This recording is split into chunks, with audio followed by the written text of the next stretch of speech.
말씀 곧 십계명을 그 판들에 기록하셨더라. 아멘. 겸손과 순종의 마음으로 오늘 이 말씀 함께 받도록 하겠습니다. 오늘의 말씀은 언약 백성의 삶입니다. 다시 언약 백성의 삶으로 라는 제목을 붙여봤는데요. 우리가 잘 아는 것처럼 첫 번째 돌파는 깨지고 부서져서 가루가 되었습니다. 하나님과 이스라엘의 언약이 깨진 것입니다. 그런데 하나님께서는 그 깨진 언약을 다시 회복하십니다. 그래서 모세에게 두 번째 돌판을 만들게 하시고 다시금 언약을 세우십니다. 그래서 다시 언약을 세운다는 것은 크게 세 가지 의미를 가지고 있습니다. 그 중에 첫째는 회복입니다. 첫째가 뭐라고요? 회복. 그러니까 하나님과의 관계가 회복되고 하나님의 임재가 회복되는 것이 바로 언약의 첫 번째 의미입니다. 나는 너희의 하나님이 되고 너희는 나의 언약 백성이 되리라. 이 말씀이 회복되는 것입니다. 무엇을 통해? 언약을 통해. 자, 두 번째는 뭐냐? 두 번째는 축복입니다. 뭐라고요? 축복. 어떤 축복이냐? 비빌 언덕의 축복. 하나님이 내 편 되어 주시고 하나님이 나를 끝까지 책임주시는 그 비빌 언덕의 축복이 우리에게 주어지는 것입니다. 한 성도님이 이런 고백을 해요. 지난번 비빌 언덕 설교를 들은 후에 삶의 어려움과 문제가 생기면 비빌 언덕 되시는 하나님이 떠오른다는 거예요. 그 하나님이 떠올라서 그 비빌 언덕이 있다는 것이 마음의 평안과 평강을 준다는 것입니다. 바로 이것이 비빌 언덕의 축복입니다. 근데 이것이 무엇을 통해 주어진다? 언약을 통해 주어진다. 그럼 마지막으로 세 번째는 뭐냐? 영광입니다. 따라합니다. 영광. 하나님의 영광을 보고 듣고 아는 것입니다. 시편 46편을 보면 이런 말씀이 있어요. 너희는 가만히 있어 내가 하나님 됨을 알지어다. 내가 문나라 중에서 높임을 받으리라. 내가 세계 중에서 높임을 받으리라 하시도다. 아멘. 영광을 본다는 것이 무엇인가? 바로 이 말씀의 성취. 가만히 서서 하나님의 역사, 하나님의 능력, 하나님의 일하심을 묵도하는 것입니다. 그 영광의 역사를 보고 듣고 알고 믿게 되는 것이죠. 이것이 바로 언약을 통해 주어지는 마지막 세 번째 축복입니다. 그런데 하나님께서는 그 영광의 역사를 이루어 가시는 데 있어서 이렇게 말씀하십니다. 너희는 어떻게 하고 있어라? 가만히 있어라. 너희는 가만히 있어라. 가만히 서서 내가 하나님 됨을 알지어다. 무엇을 말합니까? 하나님의 절대 주권을 말합니다. 따라합니다. 하나님의 절대 주권. 그러니까 하나님의 영광의 역사가 이루어지고 펼쳐질 것인데 그 모든 역사를 누가 이루시고 누가 행하신다? 하나님. 오직 하나님께서 이루시고 행하신다. 그래서 오늘 본문 10절을 보시면 그 말씀이 온전히 표현되고 있어요. 선언되고 있어요. 그래서 이 10절 한 구절 안에요. 내가 행할 것이다 라고 하는 이 주권적 선언이 무려 4번이나 반복되고 있습니다. 우리 10절 말씀 한 목소리로 함께 읽도록 하겠습니다. 시작. 여호와께서 이르시되 보라 내가 언약을 세우나니 곧 내가 아직 온 땅 아무 국민에게도 행하지 아니한 이적을 너희 전체 백성 앞에 행할 것이라. 내가 머무는 나라 백성이 다 여호와의 행하심을 보리니 내가 너를 위하여 행할 일이 두려운 것임이니라. 아멘. 그렇다면 여기서 하나님께서 행하신다라고 말씀하시는 그 일은 어떤 일을 말할까요? 어떤 일을 행하신다는 걸까요? 이 당시 상황을 보면 가나안 정복이지요. 11절 말씀 중반절 눈으로 한번 보세요. 내가 내 앞에서 아모리 사람과 가나안 사람과 헷 사람과 브리스 사람과 히위 사람과 여부수 사람을 쫓아내리니. 바로 이 일, 가나안 족속을 다 쫓아내고 그 땅을 정복하는 일, 바로 그 일을 하나님께서 다 행하신다라고 선언하시는 거예요. 그런데 여러분, 그 일만 놓고 한번 보십시오. 그 일, 가나안을 쫓아내고 가나안을 정복하는 일. 그 일이 쉬운 일입니까? 가나안이 만만할까요? 만만하지 않아요. 여러분, 민수기를 보게 되면 가나안 정복에 앞서서 12명의 정탐꾼을 가나안에 보냅니다. 미리 가나안에 보내서 가나안의 상태를 확인하는 거예요. 그런데 정탐을 마치고 온 사람 중 대다수가, 정확히는 12명 중에서 10명이 어떤 보고를 하느냐, 이런 보고를 해요. 우리는 그들과 싸울 수 없습니다. 왜? 그들은 우리보다 훨씬 어때요? 강합니다. 엄청 강합니다. 그러면서 이런 보고까지 덧붙여요. 그들의 키와 체격은 엄청납니다. 그들에 비하면 우리는 뭐와 같다? 메뚜기와 같습니다. 이렇게 표현을 해요. 그들에 비하면 우리는 메뚜기일 뿐입니다. 여러분 생각해 보세요. 저랑 이제 막 초등학교에 들어간 학생과 싸운다고 생각해 보세요. 그 초등학생이 뭐가 되는 거예요? 메뚜기가 되는 거예요. 싸움의 상대가 되지 않는 것입니다. 여러분, 이렇게 객관적으로 보면 이스라엘의 가나안 정복은 불가능입니다. 우리가 상식으로, 우리가 일반적으로, 객관적으로 이 상황을 봤을 때 가나안을 이스라엘이 정복한다? 이것은 불가능해요. 이스라엘은 그들의 적수가 되지 않아요. 잽도 안 됩니다. 그래서 그 일을 만약 이스라엘이 해야 한다면, 이스라엘이 그 일을 행해야 한다면 그 전쟁은, 그 정복은 보나마나 어때요? 백전백패인 거예요.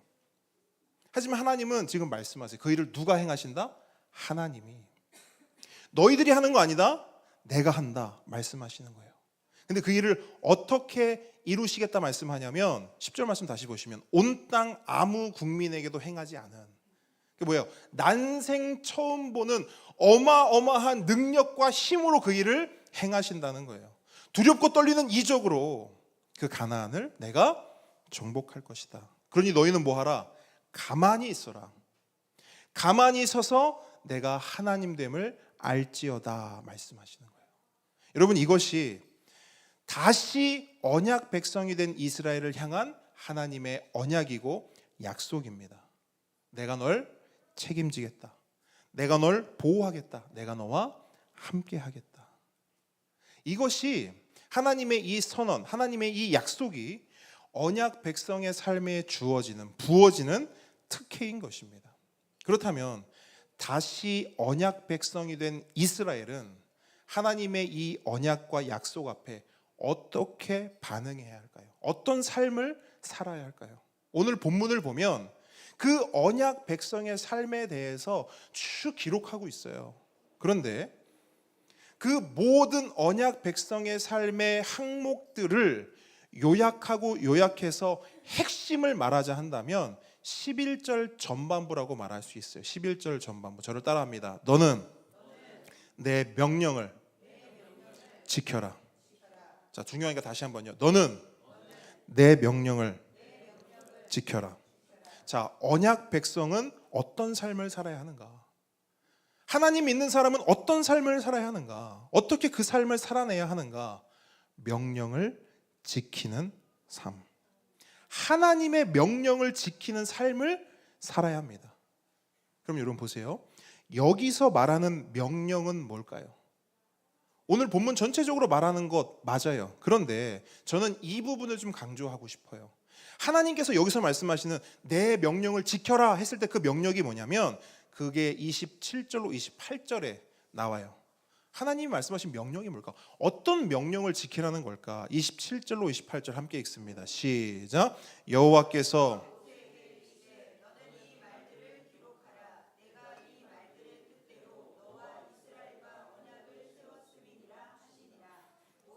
여호와와 함께 40일 40야를 거기 있으면서 떡도 먹지 아니하였고 물도 마시지 아니하였으며 여호와께서는 언약의 말씀 곧 십계명을 그 판들에 기록하셨더라. 아멘. 자, 하나님의 명령이 뭡니까? 언약의 말씀 곧 십계명입니다. 다시 말해 십계명을 지키며 사는 삶이 언약 백성의 삶인 거예요. 그런데 여러분 잘 보세요. 여기서부터 중요합니다. 여기서 십계명을 지키며 산다는 것은 단순히 명령과 복종의 의미가 아닙니다. 우리는 십계명을 지키며 살아라 하면 우리는 명령과 복종을 먼저 생각해요. 그런데 여기서 하나님께서 십계명을 지키며 살아라라고 하시는 말씀의 핵심은 거기에 있지 않아요. 내가 명령했으니까 너는 군소리 하지 말고 내 명령을 지키며 살아. 내가 명령했잖아. 넌 이렇게 살아야 돼. 이런 식의 강제적인 명령과 복종이 아니라는 거예요. 그럼 십계명을 지킨다는 것이 뭔가? 십계명의 핵심이 무엇인가? 마태복음 22장을 보면 한 율법사가요, 율법 전문가죠. 오늘날로 말하면 성경 전문가라고 볼 수 있어요. 율법 전문가가 예수님께 이렇게 물어요. 율법 중에 가장 큰 계명이 뭡니까? 다른 말로 율법의 핵심, 십계명의 핵심이 뭡니까? 그러니까 십계명이라고 하는 하나님께서 우리에게 주신 지키며 살아라라고 하신 그 십계명의 핵심이 뭡니까? 예수님이 뭐라고 대답하세요? 내 마음을 다하고 목숨을 다하고 뜻을 다하여. 여긴 빌드업이에요. 중요한 게 나와요. 그렇게 해서 뭘 하라는 거예요? 주 너의 하나님을 사랑하라. 주 너의 하나님을 사랑하라 하셨으니 이것이 크고 첫째 되는 계명이다. 이게 예수님의 답이에요. 십계명의 핵심이 뭐냐? 하나님 사랑이에요. 십계명을 지키는 게 뭐냐? 하나님을 사랑하는 거예요. 맞습니까? 예수님이 우리에게 주신 진리는 이거예요. 야, 내가 명령했어. 너 내 말 안 들으면 너 죽어. 이게 아니에요. 내 명령을 지켜라. 이 말은 너 나 사랑하면서 살아야 돼. 나만 사랑해야 돼. 이 말씀인 거예요. 그렇다면 언약 백성으로서 하나님의 명령, 하나님의 십계명을 지킨다는 것은 무엇을 기초로 하고 무엇을 전제로 하며 무엇을 중심으로 하는가? 하나님 사랑이라는 거예요. 하나님을 사랑하는 것입니다. 그런 의미에서 오늘 본문에 나오는 언약의 개념을 우리는 새롭게 이해할 필요가 있어요. 사랑이라는 관점에서 언약을 이해하는 것입니다. 즉, 지금 하나님과 이스라엘이 맺은 언약은 단순한 명령과 복종이 아니라 사랑의 언약이라는 거예요. 다시 말해, 하나님과 이스라엘이 맺은 언약은 쉽게 말하면 결혼 언약이라 할 수 있어요. 결혼 서약이라 할 수 있어요. 근데 여러분, 이건 제 개인적인 의견이 아니에요. 하나님께서도 이 언약의 관계를 방금 우리가 나눴던 그 이유와 이야기와 똑같이 설명하시고 똑같은 의미를 부여하고 계세요. 자, 우리 오랜만에 말씀 한번 찾아볼게요. 예레미야 2장으로 한번 가보겠습니다. 램이라고 써 있어요. 램. 구약의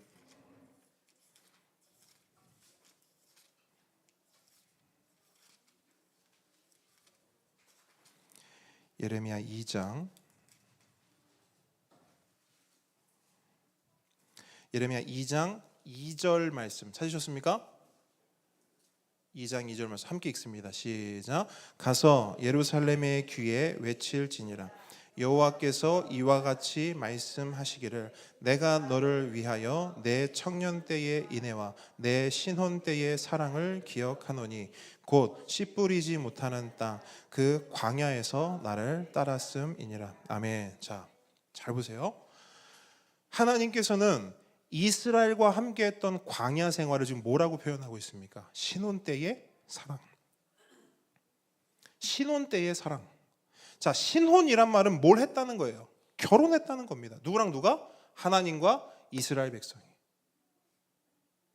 하나님과 언약 백성이 결혼했다라는 거예요. 너무나 놀라운 표현이지요. 그래서 이스라엘은 어땠는지 모르지만 하나님께서는 이스라엘과의 언약을 사랑의 언약, 사랑하는 사람이 사랑하는 사람을 만나 맺는 백년가약, 결혼 서약으로 여기신 겁니다. 그런 의미에서 우리가 출애굽기를요, 이 사랑의 관점으로 보면 이 출애굽기는 한편의 로맨스입니다. 이런 로맨스가 없어요. 잘 들어보세요. 하나님께서 이스라엘을 찾아오세요. 그리고 이스라엘을 애굽이라고 하는 아주 못된 놈으로부터 구해 주십니다. 그렇게 이스라엘을 구해서 그 손을 부여잡고 어디로 가냐면 광야로 가시는 거예요. 그리고 광야 한복판에서 언약을 맺어요. 근데 그 언약이 뭐다? 결혼서야. 그러니까 하나님께서 이스라엘에게 광야 한복판에서 뭘 하신 거냐면 청혼을 하신 거예요. 근데 그 청혼에 대해서 이스라엘이 어떻게 반응합니까? 받아들이죠. 받아들여요. 그렇게 하나님과 이스라엘은 결혼서약을 맺고 함께 살 집을 준비합니다. 그 집이 뭐예요? 성막. 여러분, 성막이 뭐라고 했어요? 성막은 함께예요. 성막은 임재예요. 무슨 말이냐면 그 성막은요, 하나님과 이스라엘이 함께 살 집인 거예요. 그런데 여기서 문제가 생겨요. 이스라엘이 뭘 하냐면 바람을 핍니다. 성막을 짓고 하나님과 함께 살아야 할 이스라엘이 하나님만 사랑하고 하나님 말씀에만 순종하며 살겠다고 서약한 이스라엘이 금송아지를 만들고 그 금송아지를 내 남편, 내 사랑이라고 부둥켜 안은 거예요. 이런 말도 안 되는 짓이 광야 한복판에서 일어난 겁니다. 여러분 생각해 보세요. 하나님께서 왜 진멸이란 단어를 꺼내셨을까? 그럴만하지 않습니까? 여러분, 결혼을 했는데 결혼했는지 며칠 되지도 않았는데 아내가 바람이 났어요. 그 결과 하나님과 이스라엘의 관계는 깨집니다. 뭘 통해 알 수 있죠? 돌판이 깨졌어요. 그죠? 모든 결혼 서약이 깨지고 부서져서 가루가 되었어요. 하나님과 이스라엘이 남남이 된 겁니다. 그러자 하나님이 이스라엘을 어떻게 부릅니까? 이스라엘은 내 백성 아니다. 다른 말로 이스라엘은 내 아내가 아니다. 나는 저런 음란한 아내를 맞이한 적이 없다 말씀하세요. 그렇게 이스라엘은 하루아침에 남편 없는 과부가 됩니다. 바람을 피우고 쫓겨난 여인이 된 거예요. 여러분께 묻습니다.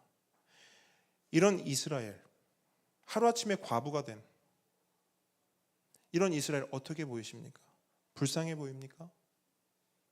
불쌍해 보여요?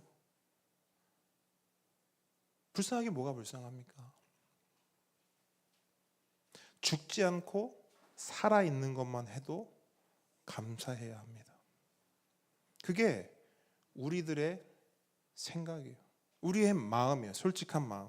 그런데 여러분, 오늘 본문을 보시면 그건 우리들만의 생각, 우리들만의 마음인 것 같아요. 하나님은 이스라엘을 불쌍히 여기셨어요. 긍휼히 여기셨습니다. 왠 줄 아세요? 우리 지난주에 배웠어요. 하나님은 코가 길다 짧다? 길다. 하나님은 코가 긴 하나님이시기 때문이에요. 자비와 은혜와 노하기를 더디함과 인자와 진실과 용서의 하나님이시기 때문입니다. 그래서 하나님은 바람난 아내를 다시 데려다가 다시 그 여인과 그 이스라엘과 언약을 맺는 거예요. 그러면서 하나님은 다시 약속하세요. 다시 언약하시고 다시 약속하세요. 내가 회복할 것이고 축복할 것이고 영광을 보여줄 것이다.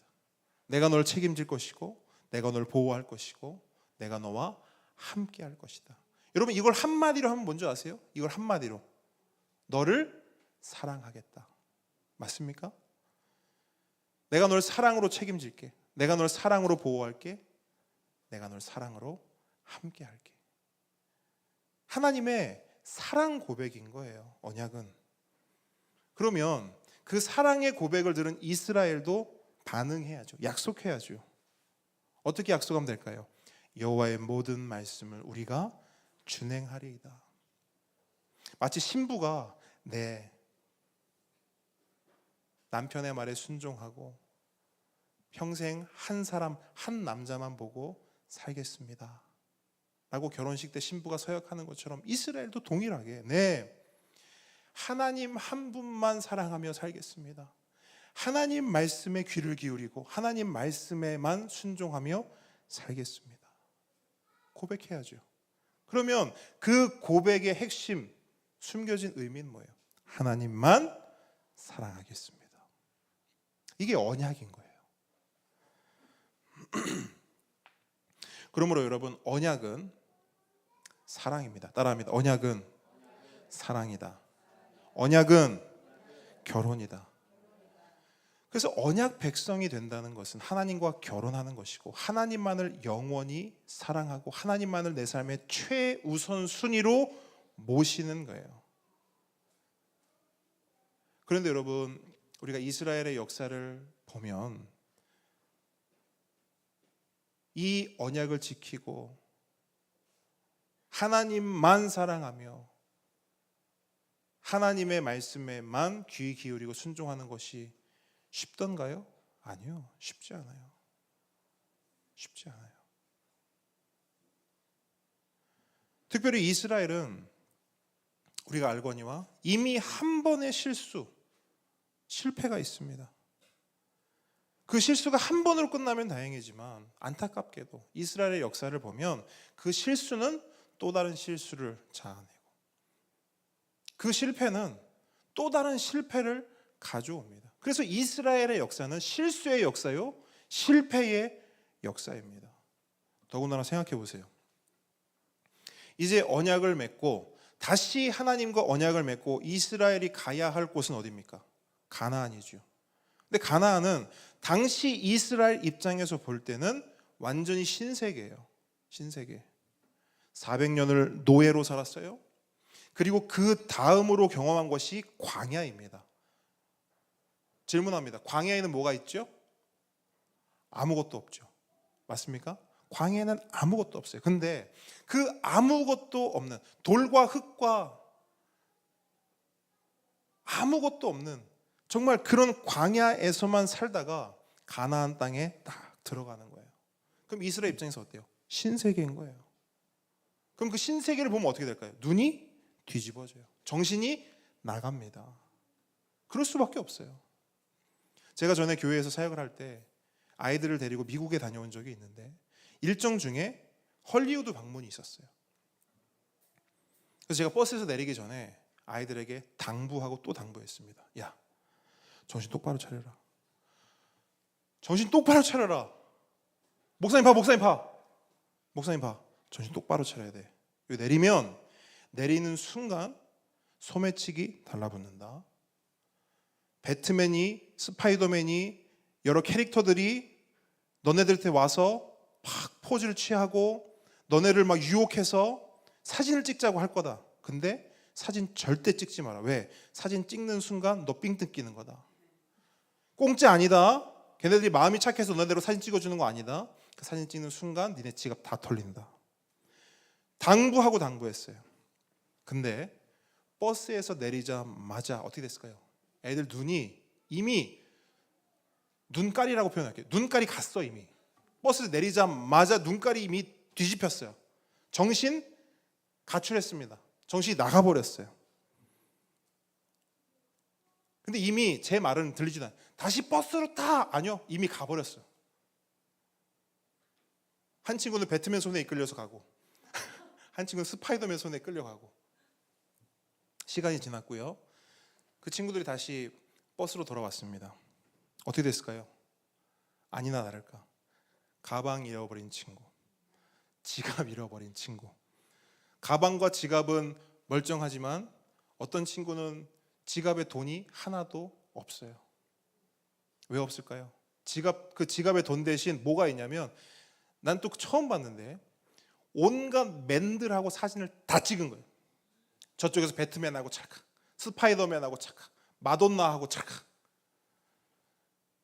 2주 동안 써야 될 용돈을 거기서 다 턴 거예요.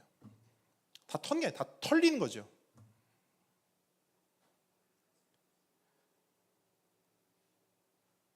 여러분, 가나안에 들어가게 되면 이스라엘이 딱 이 꼴일 거예요. 하나님이 당부했던 말, 하나님이 그렇게 말씀하셨던 다 잊어버리는 거예요. 근데 이스라엘은 정말 그럴 수밖에 없겠다라고 생각할 수밖에 없는 게요. 보세요. 이스라엘은 아무것도 없는 광야 한복판에서도 바람을 피운 아주 놀라운 바람 실력을 가진 자들이었어요. 맞습니까? 아무것도 없으니까 바람을 피우고 싶은데 아무것도 없으니까 어떻게 해요? 바람 피울 대상을 만들어요. 만들어내서 바람을 피운 자들이 바로 이스라엘입니다. 근데 그 이스라엘을 보면 우리는 또 누구를 볼 수 있어요? 우리를 볼 수 있죠. 우리가 그런 존재라고요. 여러분, 목사님 우리 집에는 뭐 우상, 뭐 신주단 이런 거 없어요. 아니요. 없으면 우리는 만들어서라도 바람을 피운다고요.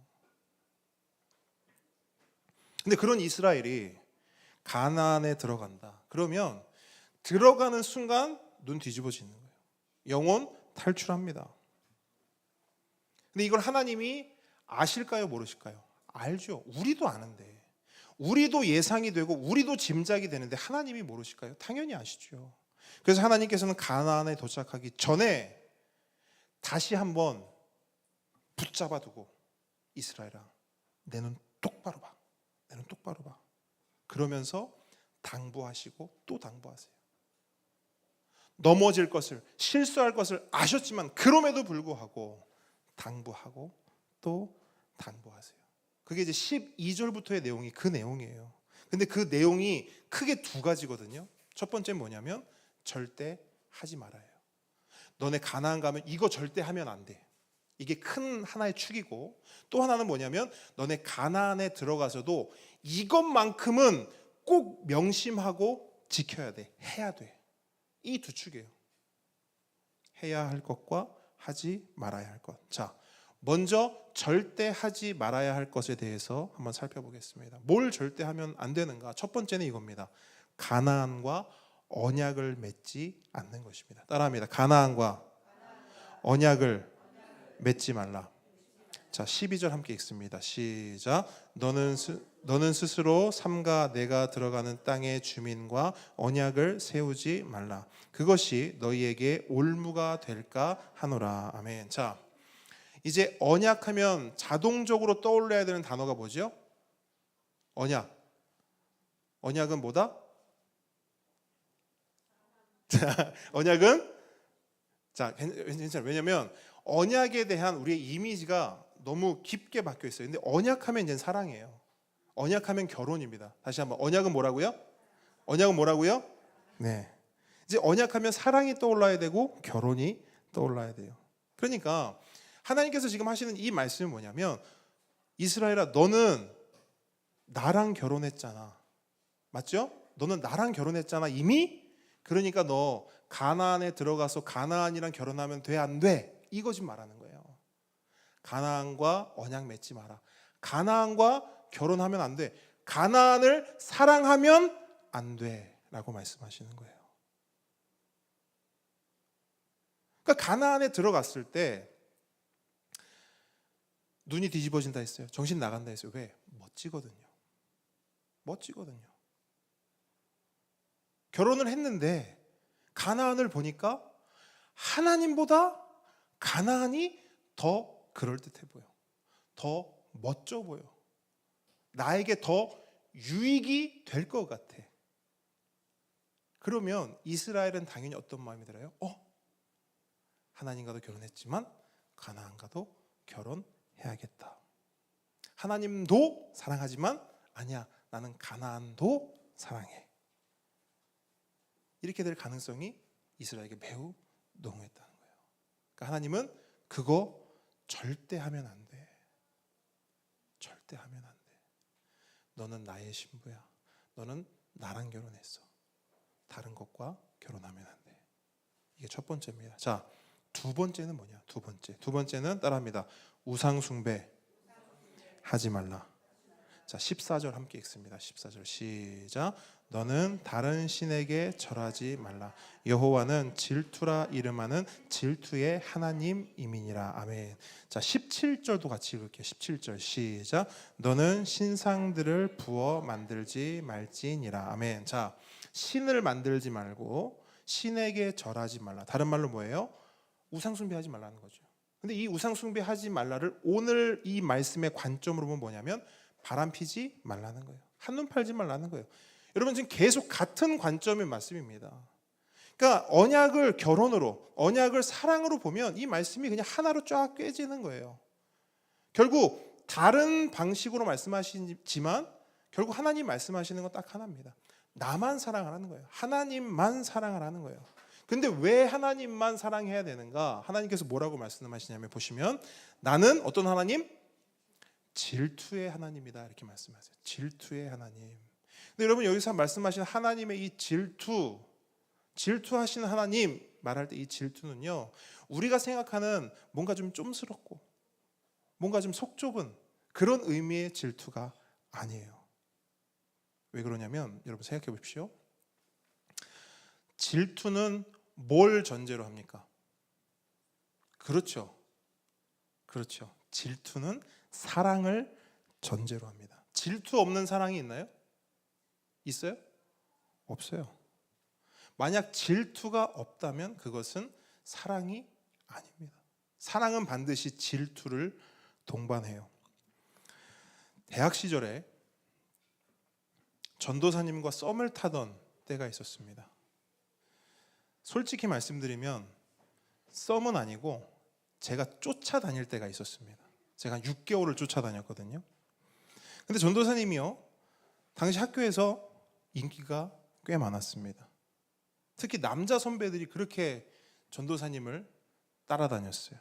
근데 그 중에 집안이 좋고 돈도 많은 한 선배가 있었습니다. 근데 그 선배가 멋진 차가 있었는데 점심시간만 되면 그 선배가 전도사님을 태워서 점심을 먹으러 가는 거예요. 학교에서 밥을 안 먹고 학생이. 근데 그 모습을 누가 보고 있습니까? 제가 보고 있죠. 근데 그 모습을 볼 때 여러분 제 눈으로 한번 생각해 보세요. 뭔가 이글이글 불타고 있다는 게 여러분 상상되지 않습니까? 그 이글이글 불타오르는 그거 뭘까요? 그게 무슨 불이에요? 질투의 불인 거예요. 질투의 불이 막 이글이글 타오르는 겁니다. 근데 그 질투의 불이 왜 이글이글 타오르냐? 다른 이유 없죠. 사랑하기 때문에. 사랑하니까 질투하는 것입니다. 여러분, 사랑이 없으면 뭐도 없다? 질투도 없다. 반대로 사랑이 크면 클수록 뭐가 클까요? 질투가 커요. 그래서 여러분, 사랑의 반대말은 미움이 아니에요. 사랑의 반대말 뭘까요? 그렇죠. 정확합니다. 사랑의 반대말은 미움이 아니에요. 사랑의 반대말은 무관심입니다. 무관심. 그리고 제가 늘 말씀드리지만 하나님의 무관심은 우리에게 있어서 뭐라고요? 가장 큰 벌이라고요. 저주라고요. 하고 싶은 대로 해라. 너 살고 싶은 대로 살아라. 우리가 내 마음대로 살고 엉뚱한 짓을 하는데도 하나님이 나에게 무관심하시다? 하나님이 그냥 날 내버려 두신다? 그건 축복이 아니에요. 그건 저주입니다. 그래서 히브리서 12장 6절을 보면 이런 말씀이 있어요. 주께서 그 사랑하시는 자를 징계하시고 그가 받아들이시는 아들마다 채찍질 하심이라 하였으니. 아멘. 아들은 채찍질 한대요. 우리말로 아들은 회초리 한대요. 왜? 사랑하니까. 잘못되지 말라고, 잘 되라고 회초리 한대요. 누가? 하나님도 똑같은 마음이라는 거예요. 여러분, 사랑하면 징계합니다. 사랑하면 회초리를 들어요. 다른 말로 사랑하면 질투합니다. 그래서 하나님은 자기 언약 백성을 사랑하시기 때문에 질투하시는 거예요. 근데 가만히 생각해 보세요. 제가 이 말씀을 묵상하면서 얼마나 큰 은혜를 또 혼자 받았는지 몰라요. 이런 생각이 드는 거예요. 아니 내가 뭔데? 여러분, 우리가 뭔데 하나님이 우리를 질투하신대요? 아니 내가 뭔데? 우리가 뭔데? 그러니까 아무리 생각해봐도 이건 말이 안 되는 거예요. 왜? 내가 보는 나는 나를 알잖아요. 여러분도 여러분 스스로를 알잖아요. 다른 사람은 몰라도 여러분 스스로는 여러분 스스로 알잖아요. 근데 아무리 내가 나를 봐도 나는 그렇게 사랑받을 만한 존재가 아닌 것 같거든요. 나도 내가 마음에 안 들 때가 있고 미울 때가 사실은 더 많은데, 그럼에도 하나님은 이런 나를 사랑하신대요. 심지어 내가 하나님 말고 다른 것을 좋아하거나 다른 것을 사랑하려고 하면 하나님은 나 질투난다 말씀하신다는 거예요. 저는 이게 은혜라고 생각합니다. 이해가 안 돼요. 근데 하나님은 사랑하신대요. 질투하신대요. 이것이 은혜인 줄 믿습니다. 은혜 말고는 다른 표현이 없어요. 그러므로 이 은혜를 아는 사람은, 이 사랑을 받은 사람은, 이 질투를 받은 언약 백성은 절대 해서는 안 될 두 가지가 있는 거예요. 그게 뭐냐? 가나안과 언약을 맺는 거, 그리고 우상을 만들어 섬기는 거. 한마디로 하나님 말고 다른 것을 더 사랑하거나 하나님보다 다른 것을 더 사랑하는 일, 이거 절대 하면 된다 안 된다? 안 된다 라고 하나님께서 가나안을 앞두고 있는 이스라엘 백성에게, 하나님의 신부에게, 언약 백성에게 말씀하시는 겁니다. 그럼 반대로 이 두 가지를 하면 안 되는데 그 땅에 들어가서도 반드시 그럼 또 해야 될 건 뭐냐? 그 내용이 이제 18절부터 나오는 거예요. 여러 가지가 나오는데 그 중에서 두 가지만 좀 살펴보려고 해요. 먼저 첫 번째는 뭐냐면 따라합니다. 절기를 지켜라. 자, 18절 읽습니다. 18절 시작. 너는 무교절을 지키되 내가 내게 명령한 대로 아비벌 그 절기에 이레 동안 무교병을 먹으라. 이는 내가 아비벌의 애굽에서 나왔음이니라. 아멘. 자, 22절로 23절도 읽습니다. 시작. 77절 곧 맥주의 초실절을 지키고 새말에는 수장절을 지키라. 너희의 모든 남자는 매년 3번씩 주 여호와 이스라엘의 하나님 앞에 보일지라. 아멘. 자, 총 3가지 절기를 말씀하고 있어요. 유월절, 77절, 초막절. 그러니까 각 절기는 각각의 내용이 있고 의미가 있지만 이 시간에 다 설명드릴 수는 없고 가장 핵심이 되는 부분만 말씀드리겠습니다. 이 3번의 절기가 가지는 핵심 키워드는 2가지라고 볼 수 있어요. 첫째는 구원이고 두 번째는 임재입니다. 그러니까 이스라엘을 구원하신 하나님, 이스라엘 가운데 함께 하시고 이스라엘 가운데 임재하시는 하나님, 그 하나님을 기억하고 기념하며 예배하는 절기가 바로 유월절이고 77절이고 초막절인 것입니다. 자, 이 세 절기의 핵심이 뭐라고요? 구원과 임재. 그렇기 때문에 이 세 절기는 이스라엘 백성의 삶에 있어서 가장 기초가 되고 중심이 됩니다. 중심이 되어야 해요.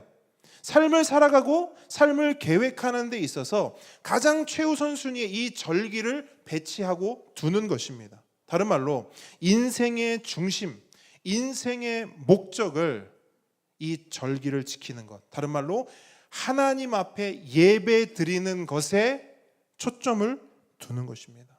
그러므로 절기를 지키라는 하나님의 말씀은 예배 중심의 삶, 하나님 중심의 삶을 살라는 하나님의 말씀, 명령이에요. 그래서 그렇게 가나안에 들어가서 그렇게 예배하며 살 때, 가나안에 들어가서도 언약 백성을 삶을 살아낼 수 있고 하나님의 신부답게 정신과 중심을 잃지 않고 그렇게 예배해야만 하나님만 사랑하며 살 수 있다라는 것입니다. 그런데 이스라엘에게 있어서, 가나안 땅에 들어간 이스라엘에게 있어서 그 일은 사실 쉽지는 않았을 거예요. 왜냐? 이제 가나안에 이스라엘이 들어가면요, 이스라엘은 어떤 한 곳에 이렇게 모여 사는 게 아니에요. 광야 생활처럼 그렇게 모든 사람이 성막을 중심으로 오밀조밀 모여 사는 게 아니고, 가나안에 들어가자마자 땅 분배가 되고 전국 각지로 다 흩어져서 살게 됩니다. 지도가 떠오르시죠? 쫙 흩어져서 살게 돼요. 그러면 보세요. 하나님은 1년에 3번 나를 만나러 와라, 내 얼굴을 보러 와라, 이렇게 말씀하셨는데, 하나님의 말씀에 순종하기 위해서는 어떻게 되냐면, 전국 각지에서 거리가 얼마가 되든 그곳에서 하나님께 나오기 위해, 성막과 성전에 나오기 위해서 그 먼 거리를 오고 가야 합니다. 근데 보세요, 지금처럼 교통편이 좋지도 않았어요. 당시에 치안도 별로 좋지 않았습니다. 걸어서 몇 날 며칠, 길게는 10수일을 걸어야 했고, 그렇게 절기를 지키기 위해 집을 오랜 시간 동안 비울 때는 조바심과 두려움으로 속을 끓여야 했습니다. 왜 그럴까요? 모든 남자들 다 와라 말씀하셨잖아요. 그럼 전국 각지에 있는, 가나안 전국에 흩어져 있는 모든 남자들이 다 모인다고 생각해보세요. 한 곳으로. 그럼 그 나머지 남자가 없는 그쪽은 어떻게 돼요? 치안이 문제인 거예요. 강도가 될 수도 있고 주변 나라로부터 공격을 당할 수도 있는 거예요. 근데 여러분, 하나님은 그런 상황까지도 미리 다 아셨어요. 그래서 하나님 뭐라고 말씀하시냐면 24절 한번 보세요. 24절. 그런 상황에 어떻게 되느냐. 24절 함께 읽습니다. 시작.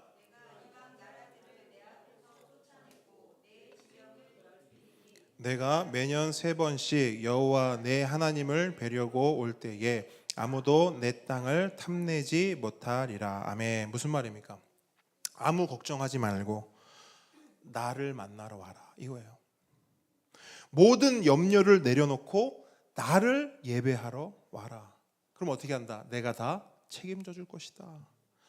너는 예배해라. 그럼 하나님 뭘 하시냐? 너를 지킬 것이다. 너는 예배해라. 그럼 나는 너를 지킬 것이다.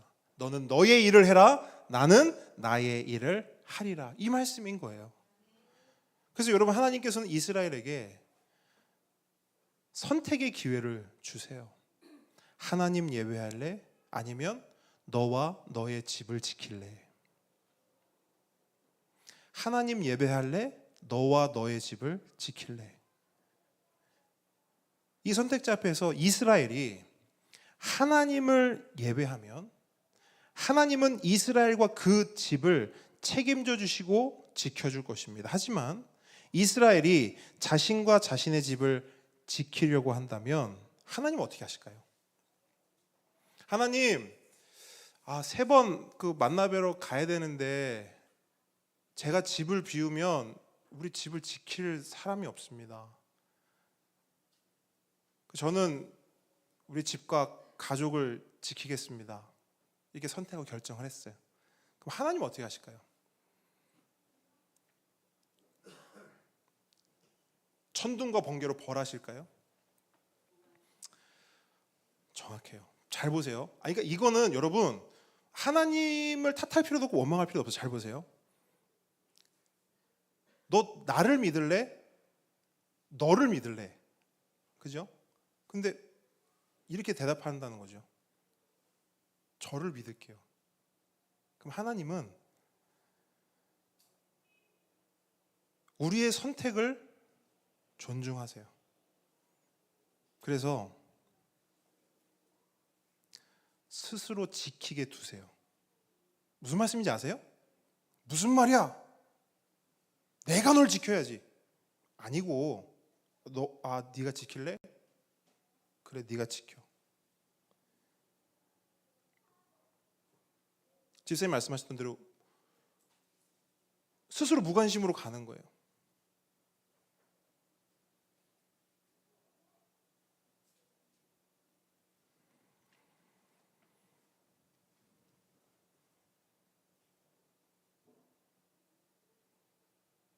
여기서 아주 중요한 원리가 있어요.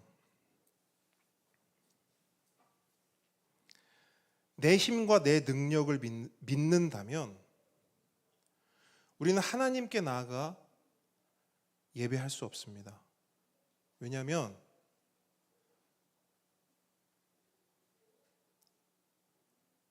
하나님을 예배하는 대신 나와 내 가정과 내 집과 나의 모든 것을 내 스스로 책임지고 지켜야 하기 때문입니다.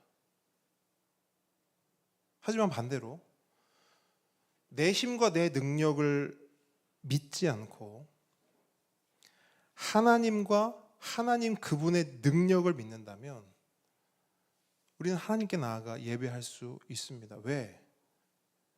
내가 하나님을 예배하면 하나님이 나를 책임져 주시고 하나님 나를 지켜주시고 하나님의 일을 내 삶에 행할 것을 믿기 때문이죠. 그래서 여러분 저는 허황되거나 추상적인 이야기를 하는 게 아니고 성경에 있는 말씀 그대로를 여러분께 선포하는데요. 예배는 상황과 환경의 문제가 아닙니다. 명심하세요. 예배는 믿음의 문제입니다. 나를 믿냐? 하나님을 믿냐? 이 싸움인 거예요. 여러분 이 부분을 반드시 명심하셔야 돼요. 우리 삶을 살아가는 데 있어서 이건 반드시 해결해야 될 부분입니다. 해결해야 될 부분이에요. 이게 첫 번째 꼭 해야 될 것. 가나안에 이스라엘이 들어갔을 때 꼭 해야 될 것. 절기를 지키는 것. 다른 말로 하나님을 믿고 하나님을 선택하고 하나님을 사랑하는 것. 근데 이것도 사랑의 관점으로 보면 여러분 또 그게 있어요. 사랑하면 먼 게 핑계가 됩니까? 장거리 연애 이렇게 얘기하잖아요. 어떤 커플은 서울, 부산 이렇게 연애도 한다고 하는데 사랑하면 먼 게 핑계가 되고 이해가 됩니까? 아니요. 그렇지 않아요. 그러니까 하나님은 결국 사랑을 말씀하시는 거예요. 그 두 번째, 반드시 꼭 해야 하는 것이 뭐냐? 두 번째는 뭐냐면 안식일을 지키는 것입니다. 하나님은 여기서 또 안식일을 강조하세요. 자, 21절 한번 같이 읽어보겠습니다. 시작. 너는 엿새 동안 일하고 일곱째 날에는 쉴지니 밭갈 때나 거둘 때에도 쉴지며. 아멘. 자, 이 부분도 결국 우리는 믿음의 부분을 건드릴 수밖에 없어요. 오늘날도 그렇지만 이때 당시에도 마찬가지였어요. 일해야 먹고 살 수 있고 쉬면 쉰 만큼 먹고 사는 것이 쉽지 않았습니다. 그래서 사람들은 생각했을 거예요. 일하는 것은 플러스고 쉬는 것은 마이너스다. 맞을까요? 이 말이 맞습니까? 맞아요. 근데 여러분 실제로 일하면 통장 잔고가 플러스 되고요. 쉬면요 통장 잔고가 마이너스가 돼요. 하나님은 너네 일하지 말고 나만 사랑해야 된다. 아니요, 그렇게 말씀하지 않으셨거든요. 오늘 본문에도 보면 하나님은 분명히 일해라. 6일 동안 엿새 동안 열심히 일해라 말씀하세요. 그러니까 하나님의 말씀에 따라 우리는 6일 동안 엿새 동안 열심히 일해야 돼요. 그런데 하나님이 그것만 말씀하고 끝난 게 아니에요. 한 가지를 더 말씀하시는데 뭐라 하시냐면 일곱째 날에는 쉴지니 이렇게 말씀하세요. 아니 하나님 근데 쉬면 마이너스 되잖아요. 그러니까 하나님 뭐라 하시는 거냐면 쉬어. 마이너스를 감당해 말씀하세요. 심지어 하나님은 또 뭐라고 덧붙이시냐면 밭갈 때나 거둘 때에도 쉴지며 이렇게 말씀하세요. 이게 무슨 표현일까요? 밭갈 때와 거둘 때. 그렇죠? 심을 때와 거둘 때. 가장 바쁘고 소위 가장 대목일 때인 거예요. 쉽게 말하면 가장 돈이 많이 벌리는 날인 거죠. 그렇죠? 밭갈 때, 거둘 때. 근데 하나님은 그때가 안식이라고 겹쳐도 쉬라는 거예요. 그럼 우리는 이렇게 질문할 수밖에 없어요. 아니 하나님, 그럼 제 마이너스는 어쩌고요? 하나님 책임져 주실 건가요? 라고 물을 수밖에 없어요. 여러분 혹시 부산에 이재모 피자 아십니까? 다 드셔보셨나요? 이재모 피자. 부산에 놀러 오는 사람들이 꼭 찾아와서 먹는 맛집 중에 한 군데라고 해요. 굉장히 유명한 전국구죠. 물론 부산에 두 군데 있지만 전국구입니다. 근데 굉장히 처음에 이 이재용 피자라는 데를 알고 나서 굉장히 신기하고 재밌었어요. 왜? 아니 부산까지 여행을 와서 피자를 먹으러 간다고? 이게 뭔 일이야? 근데 왜 그렇게 하냐? 그만큼 맛있다는 거죠. 그래서 요즘도 피자 한번 먹으러 가면 평일에도 기본 30분씩 줄 서야 됩니다. 평일에도. 그럼 주말에는 어떨까요? 주말에 난리 나요. 그 앞이 장사진을 이룹니다. 그래서 토요일은 모르겠어요. 근데 여러분 일요일 날 가면요 줄을 안 설 수 있습니다. 왠지 아세요? 안 해요. 일요일은 안 해요. 주일은 쉽니다. 저도 전에 들은 거라 정확하진 않지만 코로나 전에 한창 장사가 잘 될 때는요 주말 하루 매출이 1억이래요. 그래서 아니 그렇게까지 된다고? 물론 카더라라 정확하진 않지만 한참 잘 될 때는 하루 매출이 1억이었대요. 근데 주일은 쉽니다. 무슨 말이냐면 1억을 날리는 거예요.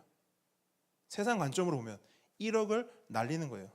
블로그나 글 올라온 것들 보면 사람들이 다 의아해해요. 일요일에 갔는데 문 닫았던데요? 세상에 일요일에 이렇게 맛집이 일요일에 장사를 안 한다고? 사람들이 그게 의문을 계속 남겨요. 한 달이면 4억입니다. 1년이면 52억이에요. 대단한 마이너스죠. 근데 안 해요. 왜? 너는 엿새 동안 일하고 일곱째 날에는 쉴지니 밭 갈 때나 거둘 때에도 쉴지며. 근데 목사님 너무 율법적인 거 아닌가요? 지금 율법적으로 살라고 말씀하시는 건가요? 여러분 생각해 보세요. 율법을 지키기 위해 52억을 포기할 수 있습니까? 율법을 지키기 위해 52억을 포기한다? 저는 그분을 만난 적이 없어요. 전해 들었을 뿐이에요. 근데 다만 제가 가만히 생각을 해보는 거예요. 아니 52억을 포기할 정도로 이렇게 한다? 그럼 저는 다른 건 생각이 안 나요. 아 이분은 하나님을 진짜 사랑하는가 보다. 저는 이 결론밖에 안 나요. 내가 율법을 지켜서 내가 뭐 천국에 가 이런 마음으로 52억을 태운다고요? 전 딱 하나밖에 생각이 안 들어요. 몰라요 그분의 진짜 마음은. 하지만 그거 외에는 설명이 안 돼요. 아 이분이 하나님을 진짜 사랑하는구나. 이분은 돈보다 하나님을 사랑하는구나. 이건 확실히 알겠더라고. 그리고 또 하나 사랑이고 또 하나는 믿음이에요. 하루 쉬어서 감당해야 하는 마이너스, 그것이 1억이라 할지라도 그거 아무것도 아니다. 내가 믿는, 내가 사랑하는 하나님은 그 이상으로 채워주실 것이다. 설령 채워주지 않아도 나는 괜찮다. 왜? 나는 하나님이 있으니까. 아멘? 믿음인 거예요, 여러분. 사랑이고 믿음인 거예요. 이 또한 상황과 환경의 문제가 아닙니다. 믿음의 문제예요. 돈을 믿느냐, 하나님을 믿느냐, 이 싸움인 것입니다. 말씀을 정리합니다. 오늘 말씀이 좀 길었는데요. 오늘의 말씀은 언약 백성의 삶이에요. 언약 백성의 삶은 하나님과 결혼한 삶이다라고 말씀드렸어요. 그럼 여러분, 우리는 언약 백성입니까? 우리 언약 백성입니까? 우리가 왜 언약 백성이냐? 십자가가 그 증거입니다. 하나님께서는 당신의 아들 예수 그리스도를 이 땅에 보내셨고 우리를 대신해 십자가에 죽게 하셨습니다. 그리고 그것을 믿는 자는 예수 그리스도의 신부가 되게 하셨어요. 믿으십니까? 그리고 그것이 예수 그리스도께서 이 땅에 오셔서 세우신 새 언약입니다. 예수님이 직접 말씀하셨어요. 이것이 새 언약이다. 다른 말로 우리는 그 새 언약을 통해 예수 그리스도의 신부가 된 겁니다. 그래서 하나님께서는 예수 그리스도의 신부가 된 우리를 향해 똑같이 말씀하세요. 내가 널 책임지겠다. 내가 너를 보호하겠다. 내가 너를 세상 끝날까지 사랑하겠다. 하나님의 이 약속을 믿고 붙드는 자들은 동일하게 고백할 수 있어야 합니다. 하나님, 저도 하나님만 사랑하겠습니다. 한눈 팔지 않겠습니다. 바람 피지 않겠습니다. 가나안과 언약 맺지 않겠습니다. 오직 하나님의 절기를 지키며 안식일을 지키며 하나님만 예배하고 하나님만 사랑하며 하나님을 내 삶의 최우선 순위로 두고 그렇게 살아가겠습니다. 여러분, 이것이 우리 모두의 고백이 되길 주님의 이름으로 축복합니다. 이 시간 함께 찬양하겠습니다.